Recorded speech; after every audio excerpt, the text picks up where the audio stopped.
우리가 성도 혹은 그리스도인이라고 하는 이런 이름으로 이 세상을 살아가고 있는데 이렇게 세상을 살아가는 것이 만만하지 않을 때가 많습니다. 참고 견디고 또 때로는 손해를 보아야 하고 또 때로는 세상의 사람들로부터 어리석어 보이는 삶을 살아가야 하는 때가 있기 때문입니다. 성도답게 우리가 그리스도인답게 이렇게 살아가기 위해서 애를 쓰고 노력을 할 때가 있는데 그렇게 애를 쓰더라도 때때로 우리에게서 나타나는 작은 실수 그런 모습들 때문에 비난의 소리를 감당해야 할 때가 있습니다. 성도나 그리스도인이라고 하는 이 정체성을 가진 채 살아가는 것이 매우 어렵습니다. 아마도 우리 대다수는 만만하지 않게 살아가는 이 삶에서 그 상당 부분이 부끄러움이라고 하는 것이 차지하고 있다는 것을 생각할 수 있을 것입니다. 만만하지 않은 성도의 삶, 만만하지 않은 그리스도의 삶이 왜 만만하지 않은가? 그것은 바로 우리가 때때로 하는 작은 실수로 인해서 우리를 부끄럽게 만들기 때문이다라는 이야기입니다. 우리의 작은 실수가 사람들로부터, 세상의 사람들로부터 좋지 않은 이야기를 들을 때가 있습니다.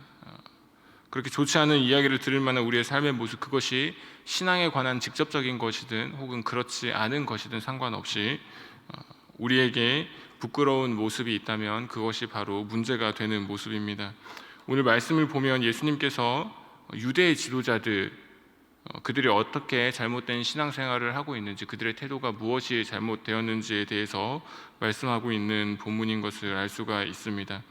예수님께서 이 유대 지도자들의 어떤 잘못된 태도가 있었기에 그들의 태도를 지적하고 계시는 것입니까? 첫 번째로 예수님은 유대 지도자들의 불신앙에 관해서 지적하고 계십니다. 오늘 우리가 함께 읽었던 요한복음 5장 조금 앞에 38절 말씀을 한번 같이 보겠습니다. 요한복음 5장 38절 말씀입니다. 한번 같이 읽습니다. 그 말씀이 너희 속에 거하지 아니하니 이는 그가 보내신 이를 믿지 아니함이라. 유대 지도자들은 하나님을 사랑한다고 입술로 고백했던 사람들이었습니다. 그들은 성부 하나님, 구약 시대부터 자신들이 믿고 있었던 그 하나님을 사랑한다고 고백했던 이들이었습니다. 그리고 동시에 그들은 성경이라고 하는 하나님의 율법, 하나님의 말씀을 지식적으로 잘 알고 있었던 사람들이고 그리고 그 말씀, 그 율법을 잘 지켜 행하는 사람들이었습니다. 그리고 그들은 외형적으로 볼 때 하나님께 예배를 굉장히 잘 드리는 사람들이기도 했습니다. 그러나 그들의 태도는 이렇게 하나님을 사랑한다고 입술로 고백한다거나 또 하나님의 말씀을 잘 안다거나 하나님께 예배를 잘 갖추어 드린다거나 하는 이런 외형적인 문제에 있었던 것이 아니라 그들의 내면적인 것에 있었습니다.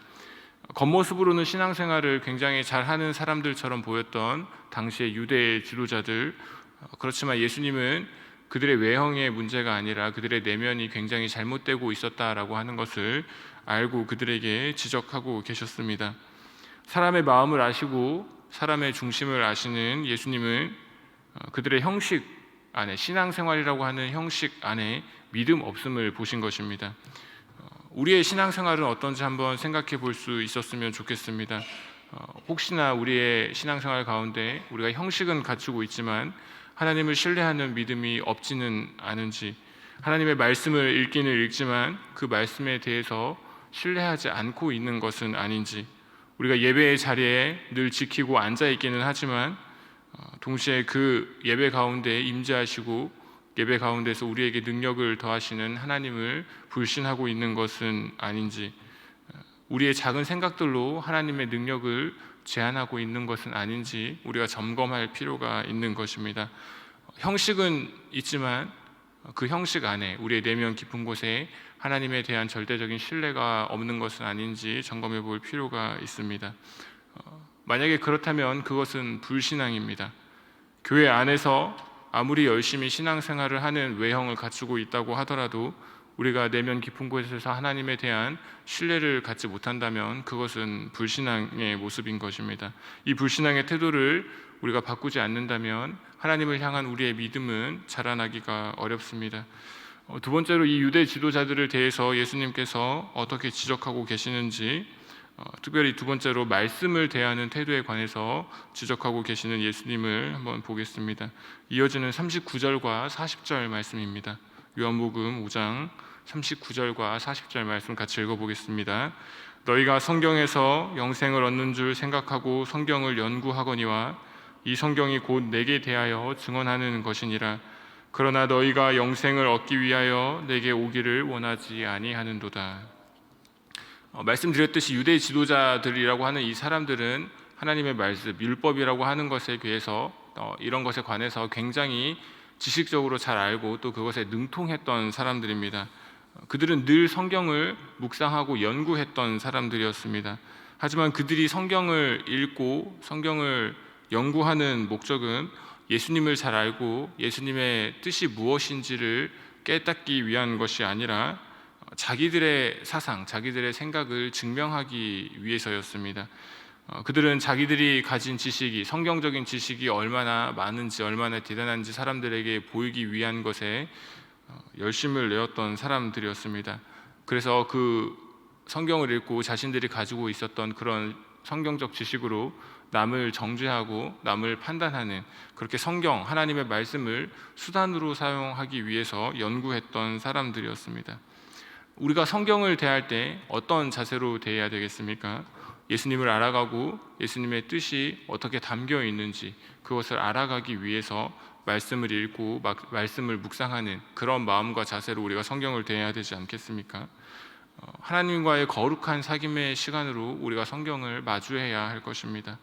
성경을 읽는 목적이 우리가 예수님의 뜻, 예수님의 그 말씀이 어떤 의미를 가지고 있는지, 그 말씀이 우리에게 어떻게 말씀하시는 것인지를 목적에 두는 것이 아니라 우리 자신을 위한 생각, 우리 자신을 위한 어떤 수단과 도구로 우리 하나님의 말씀을 가까이 하려고 한다면 그것은 굉장히 잘못됐다라고 하는 것을 우리가 인지할 필요가 있습니다.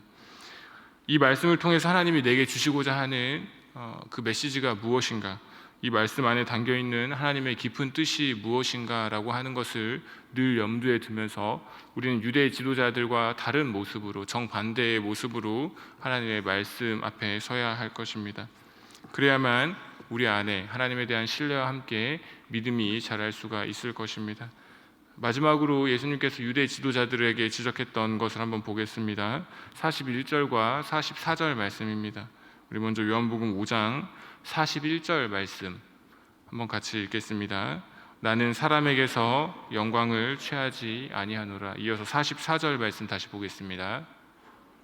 너희가 서로 영광을 취하고 유일하신 하나님께로부터 오는 영광은 구하지 아니하니 어찌 나를 믿을 수 있느냐. 유대 지도자들이라고 하는 이 사람들의 관심은 사람들로부터의 칭찬, 그렇게 겉으로 드러나는 것에 있었습니다. 사람들이 자기들을 얼마나 인정해 주는지, 그래서 그 칭찬과 인정으로부터 자신들이 얼마나 많은 영광을 취할 수가 있는지에 그들의 관심이 있었습니다. 그들에게 있어서 하나님의 영광은 그렇게 중요하지 않았던 것으로 보입니다. 종교적 열심을 가지고 있었던 그들이 그렇게 하는 가장 큰 이유는 사람들의 칭찬과 사람들의 인정에 목말라 있었기 때문입니다.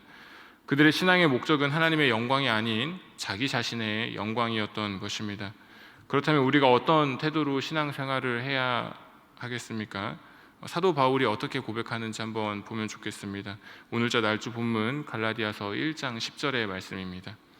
오늘자 날주 본문 갈라디아서 1장 10절의 말씀, 이 말씀에서 사도 바울이 어떤 고백으로 신앙생활을 견지하고 있는지 한번 보겠습니다. 우리 함께 읽겠습니다. 이제 내가 사람들에게 좋게 하랴 하나님께 좋게 하랴 사람들에게 기쁨을 구하랴 내가 지금까지 사람들의 기쁨을 구하였다면 그리스도의 종이 아니니라. 우리 신앙의 목적은 하나님을 기쁘시게 하는 것이라고 이 갈라디아서 1장 10절 말씀에서 사도 바울의 고백을 통해서 확인을 해볼 수가 있습니다. 하나님의 뜻을 발견하고 하나님의 뜻에 순종하면서 살아가는 것이 신앙의 목적이 되어야 하는 것입니다. 하나님과 늘 교제하고 거룩한 사귐을 이어가고 하나님의 뜻을 따라 살아가고 결국에는 하나님의 영광을 드러내며 살아가는 것이 우리의 신앙생활이 되어야 한다는 것입니다. 예수님은 당시에 종교적 열심만을 가진 채 형식주의에 빠져서 사람들로부터의 칭찬과 인정에 목말라 하면서 자기 자신의 영광을 취하는 유대 지도자들을 경계하셨고 그들을 질책하셨습니다. 그들에게 매우 격앙된 목소리를 내셨던 분이 예수님이셨습니다. 혹시 우리의 신앙생활의 모습이 당시 유대 지도자들의 모습과 비슷한 면이 있는지 한번 점검해 볼 필요가 있습니다. 사랑하는 여러분, 신앙생활은 하나님과의 거룩한 사귐의 모습이 되어야 합니다. 늘 하나님과 교제해야 하고 하나님의 뜻을 발견하고 우리가 그 하나님의 뜻에 순종함으로 주님과 동행하는 기쁨을 누리며 살아갈 수 있어야 합니다. 오늘 하루 살아가시면서 그렇게 살아가는 복된 날 되시기를 주님의 이름으로 소원합니다. 주기도문으로 예배를 마치고 가지고 계신 기도 제목으로 자유롭게 기도하시고 돌아가도록 하겠습니다. 하늘에 계신 우리 아버지여, 이름이 거룩히 여김을 받으시오며 나라의 마옵시며 뜻이 하늘에서 이루어진 것 같이 땅에서도 이루어지이다. 오늘날 우리에게 일용할 양식을 주옵시고 우리가 우리에게 죄 지은 자를 사하여 준 것 같이 우리 죄를 사하여 주옵시고 우리를 시험에 들게 하지 마옵시고 다만 악에서 구하옵소서. 대개 나라와 권세와 영광이 아버지께 영원히 있사옵나이다. 아멘. 기도하겠습니다.